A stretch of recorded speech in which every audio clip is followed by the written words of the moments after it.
Lord.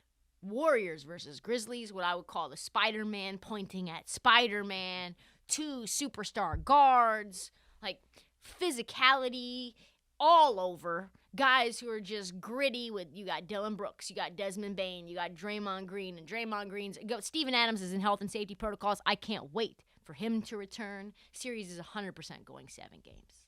How do I know that? Game 1 told me everything that I need to see, to predict that these teams really aren't separated by much. Either team goes up 13, does not matter.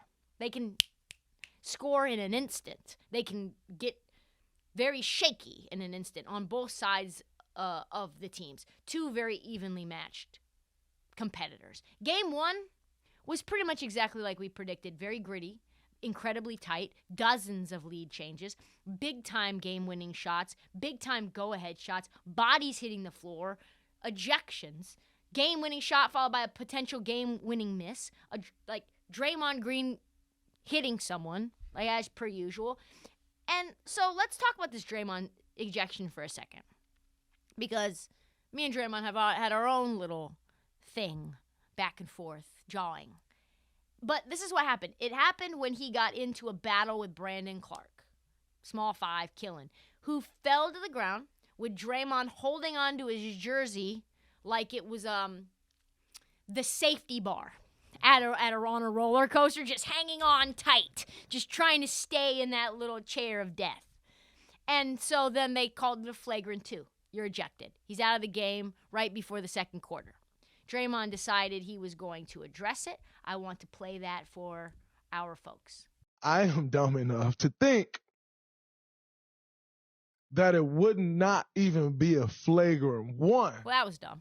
That, the playoffs are a little tougher and not as soft as the regular season, and that, you can bump a little more and you get away with a little more, like I think tonight was probably a reputation thing more so than a hard foul. By definition, if we go through the definition of a flagrant 2 foul, I'm not sure that play would quite be the definition of a flagrant foul. I'm not sure it would meet that criteria.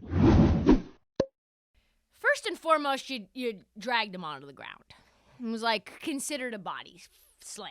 So, yeah, that's going to be a flagrant 1. Probably not a flagrant 2. Here's the issue. The league is now not going to reverse it. Now Draymond Green has 2 flagrant points, which 4 makes it a 1-game suspension. So 1 more of these little antics, you're out for an entire game.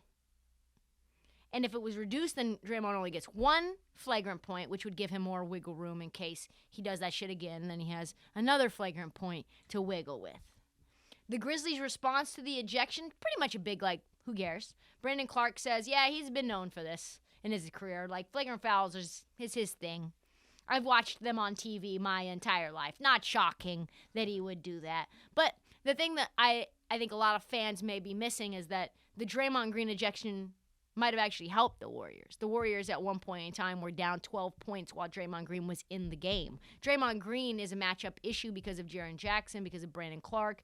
Draymond Green's a tremendous competitor and one of the best defenders in the game. But losing him was like a splash, cold water, and a little bit of gasoline.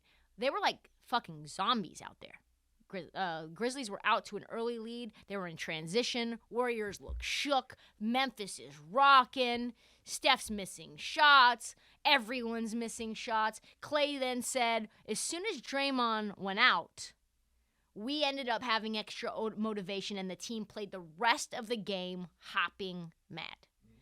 That's a level of intensity that you don't get when Draymond's still there. By the way, Grizzlies were up 1 point. 1 minute, 12 seconds left in the first half when Draymond got ejected. Like I said, they were up by as much as 12 with Draymond in the game. But the most important thing about this game, where I'm thinking this could go 7, and I'm also concerned about the Grizzlies' poise, we need to talk about that last 36 seconds for a second. Let me set it up for you. Down 1 point. Grizzlies ball. Ja Morant has it. 36 seconds to go. Grizzlies have a 2-for-1 opportunity because of the shot clock, right? You got to get a quick bucket. They have a full 24, and you still have time left to get a bucket in case either they don't hit one or they do. You can't have them have the ball, then you got to play the foul game, etc. Ja, that's the standard 2-for-1. That's the standard. That's what you're supposed to do. Ja, who I love, by the way, so no shade to Ja, took a full 20 seconds just to get a layup that fucking got blocked by Steph Curry, who's known as a piss poor defender in the league, where he's saying, I shut him down. He's literally shit-talking Ja like, yeah, I stopped that shit. He blocked you. Took you 20 seconds to get blocked. Then you then wait to foul. You take a full 7 seconds to then foul because you've literally wasted all the time. Now they can just run out the clock. They're up. You take 7 seconds to do that. That brings the clock down to 11 seconds left in the game. But you had a foul to give, which you must have not known, or you would have fouled immediately. Then you take another full 5 seconds to foul to send Klay Thompson to the free throw line. 90% free throw shooter, dumb shit. Thankfully, Klay Thompson misses them both. You get a jump ball because you tipped the ball out of bounds on his free throw misses. You probably shouldn't even gotten the ball at that point. Then, as soon as you get the jump ball, there's 4.2 seconds left in the game. You call a timeout. Somehow the refs give you 3.6 seconds. You don't challenge that, contest that. Inexplicable. They're even talking about it on the broadcast. Now you got 3.6 seconds left, and you're down 1. Okay. Then what do? All of a sudden, we draw up a play for Ja Morant coming from behind half court, being fully guarded with the full head of steam, which is the whole point, is that we want to get Ja like a pseudo in transition. He only has 3.6 seconds left, folks. The shot quality is going to be not so good. You're basically hoping that he gets fouled. By the way, Ja Morant, not so good of a clutch free throw shooter either. What is this mess? Like, maybe one of the biggest 36-second messes I've ever seen. They still had the ability to win that game. This is where they thrive normally, Memphis. Tough situation. Memphis has now lost their home court advantage.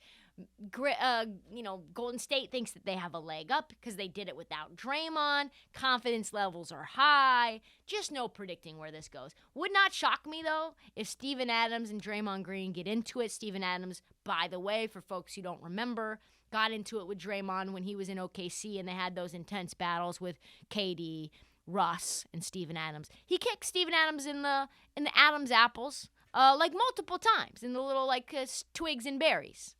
So this is going to be firework. Prediction time, because they say I'm a Golden State hater, Grizzlies in 7. Figure it out, Grizzlies. Fucking figure it out.